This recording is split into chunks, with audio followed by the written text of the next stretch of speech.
আজকে বানিয়েছি চানা মশলা। তো এই রেসিপিটি হচ্ছে সম্পূর্ণ আমার রেসিপি।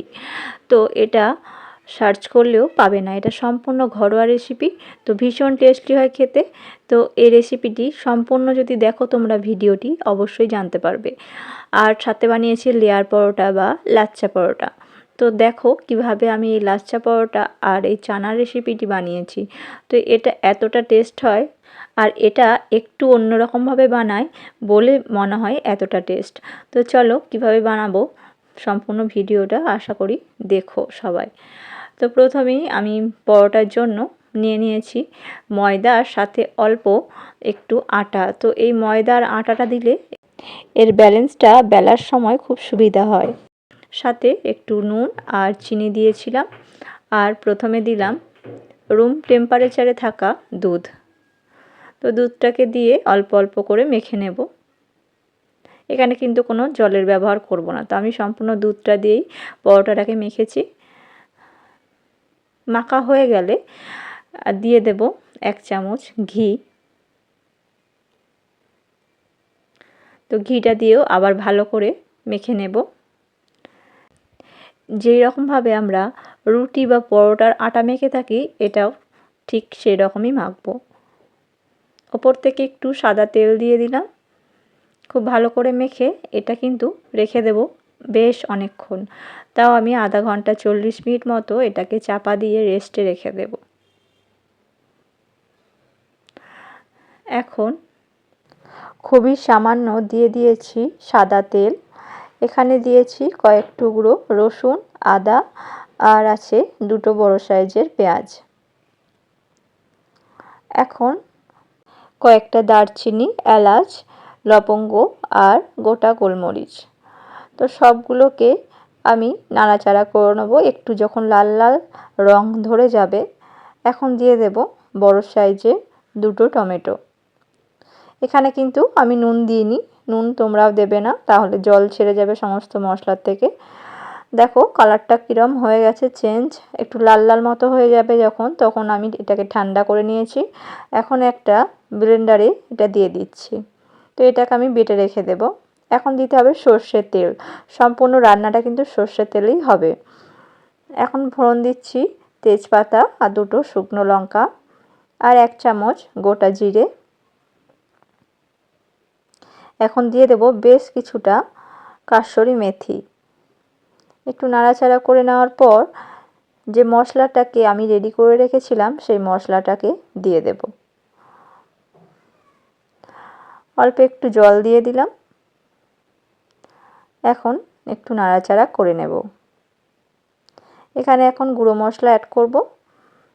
আছে লঙ্কা গুঁড়ো, হলুদ গুঁড়ো আর স্বাদ মতো নুন দিয়ে দেব, আর অল্প একটু চিনিও দেব ব্যালেন্স হওয়ার জন্য।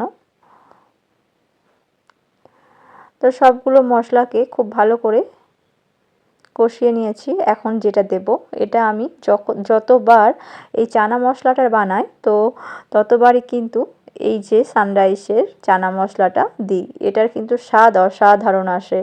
তো বন্ধুরা তোমরাও ট্রাই করো। যদি আমার ভিডিওটা তোমাদের ভালো লাগে তাহলে অবশ্যই এই রান্নাটা একবার ট্রাই করো। দেখো মুখে লেগে থাকার মতো স্বাদ। তো আমি কিন্তু জল সমেত চানাগুলোকে দিয়ে দিয়েছিলাম। চানাগুলোকে আমি আগের থেকেই সিদ্ধ করে রেখেছিলাম, সেই ভিডিওটা আমার করা হয়নি। আমি সারা রাত্রির ভিজিয়ে রেখেছিলাম, তারপর দিন সকালবেলা আমি রান্না করেছি। তো একটুখানি নুন আর হলুদ দিয়ে আমি চানাটাকে সিদ্ধ করে রেখেছিলাম। তো ওইদিকে আমার চানা রেডি হয়ে গেছে। এখন পরোটা করার জন্য দেখো আটাটা যে মেখে রেখেছিলাম সেটা কিন্তু খুব নরম হয়ে গেছে। খুব ভালো করে আর একবার মধ্যে নিয়েছিলাম। এখন একটু বড় সাইজের লেচি কেটে নেব। তারপর ময়দা ছড়িয়ে বেলে নেব সবগুলোকে। একটু পাতলা করে প্রথমে বেলতে হবে। একটু দেখে নাও ভিডিওটা, আশা করি কম বেশি সকলেই জানো। আর তোমাদের সকলকেই বলি যারা আমার ভিডিও দেখো একটু লাইক কমেন্ট প্লিজ করো, আর সাবস্ক্রাইবটা অবশ্যই করো, কারণ তোমাদের লাইক কমেন্ট এই সাবস্ক্রাইবকেই কিন্তু আমার এই যে ভিডিও বানানোর একটা উৎসাহ, তো সেই উৎসাহটা আরও ভালো হবে। তো যারা প্রথম এই যে ভিডিও বানাতে শুরু করে তাদের মনে, সকলেরই মনে কিন্তু একটা আশা থাকে যে আমার ভিডিও সকলে দেখবে, আমাকে অনেক অনেক ভালোবাসা দেবে। তো সেই চিন্তাভাবনা আর অনেক বড় স্বপ্ন নিয়ে কিন্তু তারা শুরু করে। তো তোমরা একটু সাপোর্ট করো।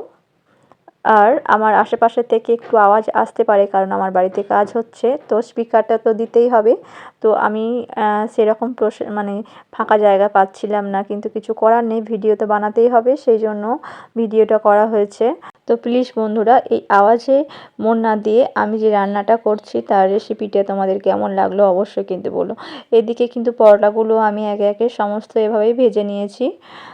তো দেখতেই পেলে আমি কিভাবে পরোটাটাকে রেডি করলাম ভাজার জন্য। তো তোমরাও এভাবে করো, ভীষণ মানে সফট হয় আর লেয়ারটাও খুব ভালো হয়। আমি তোমাদের দেখিয়ে দিচ্ছি, তো দেখো চানার কালারটা কেমন এসছে। তো কালার আর স্বাদ কিন্তু দুটোই অনুষ্ঠান বাড়ির মতো। তো গাইস, তোমরা চেষ্টা করো আমার এই ভিডিওটা ফলো করে একটিবার এই রেসিপিটা ট্রাই করতে। তো দেখো মুখে স্বাদ লেগে থাকবে, আমি কথা দিচ্ছি। আর আমার ভিডিও যদি তোমাদের ভালো লাগে তাহলে অবশ্যই লাইক, কমেন্ট, সাবস্ক্রাইব করতে ভুলো না।